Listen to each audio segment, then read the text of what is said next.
गांव की जिठानी। शांति अपने दो बेटों अर्नव और आरुष के साथ शांति से जीवन बिता रही थी। लेकिन शांति के पति सोहन से उसकी कभी कभार थोड़ी अनबन हो जाती थी। एक दिन शांति रोज की तरह सुबह का खाना बना रही थी, तभी दरवाजे की घंटी बजी।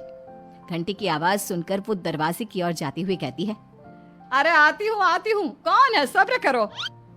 शांति दरवाजा खोलती है तो देखती है कि उसके जेठ मोहनदास सामने खड़े होते हैं।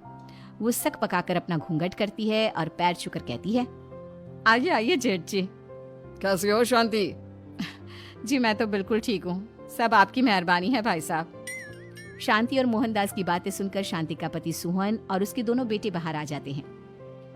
अरे भैया राम राम, कैसे हो आप? राम राम भाई। अरे शांति ऐसे खड़ी खड़ी क्या देख रही हो? चाय कॉफी कुछ लेकर आओ, भैया आए हैं।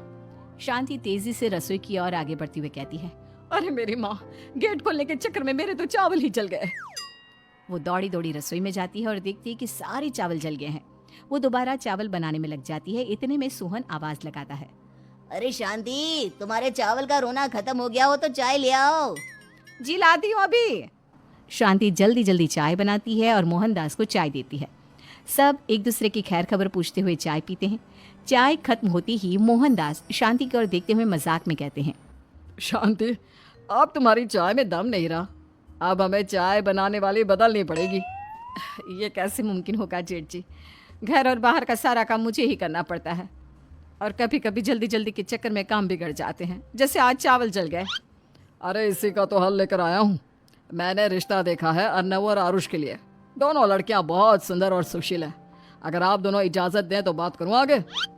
सोहन और शांति रिश्ते की बात सुनकर कहते हैं, अब ठीक है, बात चलाइए ना भैया, पर पहले लड़की के बारे में कुछ बताइए तो सही। हाँ भाई साहब, लड़की कैसी है, परिवार कैसा है, कहाँ के रहने वाले हैं? देखो परिवार तो बहुत अच्छा है, पर वे दोनों लोग बहुत गरीब हैं। दहेज में कुछ मिलेगा नहीं। अरे हमें दहेज में कुछ चाहिए भी नहीं, बस लड़की संस्कारी होनी चाहिए। एक लड़की तो पढ़ी लिखी है और शहर की रहने वाली है, पर दूसरी अपनी गरीबी की वजह से पढ़ न सकी और गांव में रहती है। लेकिन दोनों है बहुत खूबसूरत। अगर तुम सबको देखते ही पसंद ना आ जाए तो मेरा नाम बदल देना। हाँ, पर तो हम आके मूंद कर भरोसा कर सकते हैं भैया। आप आगे बात चलाइए, हम शादी करने को तैयार हैं। कुछ ही दिन में अर्नव और आरुष की शादी हो जाती है। आरुष की शादी अनपढ़ लड़की मंजरी से हो जाती है, जो कि बहुत भोली भी होती है, और अर्नव की शादी पढ़ी लिखी लड़की तनुजा से हो जाती है, जो कि घमंडी और चालू होती है। एक दिन मंजरी घर के काम कर रही थी कि अचानक शांति उसे आवाज लगाती है, बड़ी बहू, ओ बड़ी बहू, मंजरी जल्दी यहाँ आओ। मंजरी जल्दी जल्दी शांति के पास जाती है। बेटा मेरे पैर दबा दे, बहुत दर्द हो रहा है। जी माँ जी, बस बर्तन धोकर आती हूँ।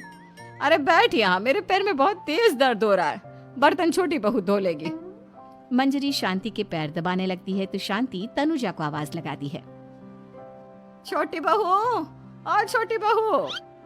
तनुजा थोड़ी देर से आराम से चलकर आती है। जी माँ जी, आपने बुलाया मुझे? आपको कोई काम था क्या? तू कुछ काम कर रही है या? शांति की बात काटते हुए तनुजा बोलती है, कुछ नहीं माँ, फोन पर अपने घर पर बात कर रही थी। अरे बाद में बात करियो अपने घर वालों से, पहले जाके बर्तन धो ले।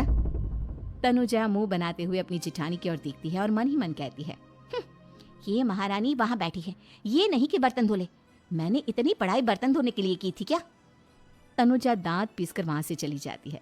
अगले दिन सब दफ्तर चले जाते हैं, तभी डाकिया चिट्ठी लाता है। शांति चिट्ठी लेकर मंजरी से कहती है, बड़ी बहू, जरा छोटी बहू को बुलाना, एक चिट्ठी आई है। मेरी तो आंखें कमजोर है तो मुझसे पढ़ा नहीं जाएगा। मंजरी तनुजा के पास जाकर कहती है, तनुजा, तुम्हें माँ जी बुला रही हैं। मुझ पर हुक्म मत चलाओ, काम बताओ काम। अरे मैंने तुम पर कहाँ हुक्म चलाया, और हुक्म चला भी दूंगी तो क्या हुआ? तुम तो मेरी छोटी बहन की तरह हो ना। तुम जैसी अनपढ़, जाहिल और गांव की गवार मेरी बहन नहीं हो सकती। बेचारी मंजरी तनुजा की बात सुनकर अपना सा मुंह लेकर रह गई।